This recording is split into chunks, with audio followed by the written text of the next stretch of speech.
के बारे में है। इंसानी जिस्म में दिल और रगों में दौड़ता हुआ खून बहुत अहमियत रखता है। जब तक हमारे रगों में खून दौड़ता है, हम जिंदा हैं। खून के मुख्तलिफ आज़ा में लाल खुलिये या रेड ब्लड सेल्स के अंदर हीमोग्लोबिन फेफड़ों से ऑक्सीजन लेकर पूरे जिस्म में पहुंचाता है। इसके अलावा वाइट ब्लड सेल्स हमारे जिस्म में इन्फेक्शन के खिलाफ लड़ाई करते हैं। इसके अलावा प्लेटलेट्स भी ज़रूरी किरदार अदा करते हैं। अगर कहीं पर ज़ख़म हो तो वहाँ से खून के बहाव को रोकने में ये मदद करते हैं। इसके अलावा भी खून में बहुत सारे खुलिये होते हैं और प्रोटीन के ज़र्रात भी होते हैं।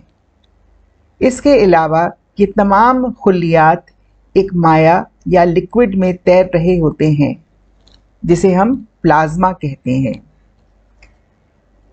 अगर जिस्म में हीमोग्लोबिन की कमी हो तो उसे अनीमिया कहते हैं। अनीमिया की बहुत सारी वजूहात हो सकती हैं। इन वजूहात में थैलेसीमिया भी एक वजह है। हमारे इलाके में सबसे आम वजह ग़िज़ा पर मुनहसर है, यानी कि ग़िज़ा में आयरन की कमी। आम तौर पर लोग आयरन से भरपूर ग़िज़ा के बारे में नहीं जानते। इसी वजह से उनके जिस्म में आहिस्ता आहिस्ता खून की कमी हो जाती है, जिसकी वजह से अनीमिया हो जाता है।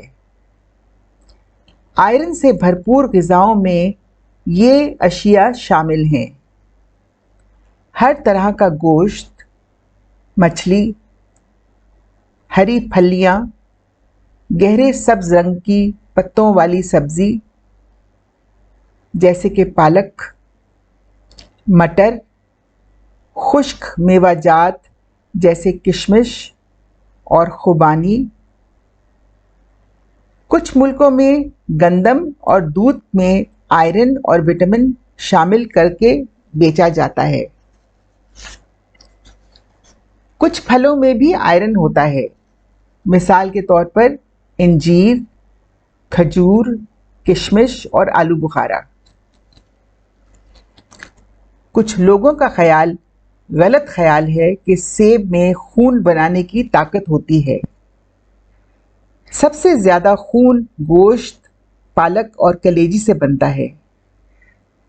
बेहतर है कि गोश्त कीमे की सूरत में खाया जाए तो पूरा ख़ानदान इससे फ़ायदा उठा सकता है। अगर हर ख़ानदान हफ्ते में एक बार 1 किलो पालक और 1 पाव कीमा मिला के खाने लें तो हर शख्स को थोड़ा थोड़ा आयरन मिलता रहेगा और इस तरह से ख़ानदान की सेहत बेहतर रहेगी। आयरन के साथ प्रोटीन का लेना भी ज़रूरी होता है। आमतौर पर जिस ग़िज़ा में आयरन होती है उसमें प्रोटीन भी होती है। इसके अलावा दालों में भी प्रोटीन होती है। आयरन और प्रोटीन के साथ विटामिन सी का लेना भी ज़रूरी है। विटामिन सी बहुत सारे खानों में होता है, मसलन लीमू, संतरे, मौसम्बी, कीनू, शिमला मिर्च, हरी मिर्च, टमाटर, बंद गोभी और सफ़ेद आलू। लिहाजा एक ख़ानदान अगर एक हफ्ते में एक दिन पालक, कीमा और चने की दाल पका ले और ख़ानदान का हर फ़र्द इसमें से हिस्सा ले और साथ में टमाटर और हरी मिर्च भी लें तो उनका अनीमिया कभी भी नहीं होगा। यही इसका इलाज है और इसी से अनीमिया की रोकथाम भी हो सकती है। ज़रूरत पड़ने पर आयरन की गोलियां भी दी जाती हैं और इंतहाई सूरत में खून की बोतल भी चढ़ाई जाती है। कुछ लोग आयरन की बोतल भी चढ़ा लेते हैं। ज़्यादा बेहतर होता है कि ग़िज़ा से या फिर ज़्यादा से ज़्यादा आयरन की गोलियां खा के आप अपने अनीमिया को इलाज करें और उसकी रोकथाम करें।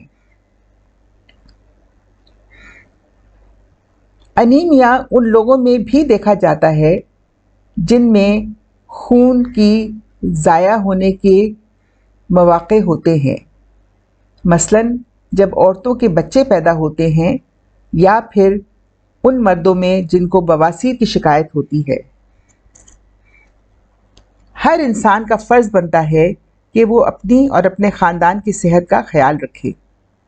अनीमिया की वजह से बहुत सी अलामात होती हैं: थकावट, कमज़ोरी, पीली जिल्द, दिल ज़ोर ज़ोर से धड़कना, सांस का फूलना, चक्कर आना, सीने का दर्द, ठंडे पसीने और ठंडे हाथ पैर। अगर आपका हीमोग्लोबिन नॉर्मल हो तो आप अपने आप को तंदुरुस्त महसूस करेंगे। इसके साथ आज का वीडियो ख़त्म हुआ। अगर आपको वीडियो पसंद आया हो तो लाइक, सब्सक्राइब, कमेंट और शेयर करें और बेल का आइकॉन दबाकर आने वाली वीडियोस के बारे में मालूमात हासिल करें। खुदा हाफिज़।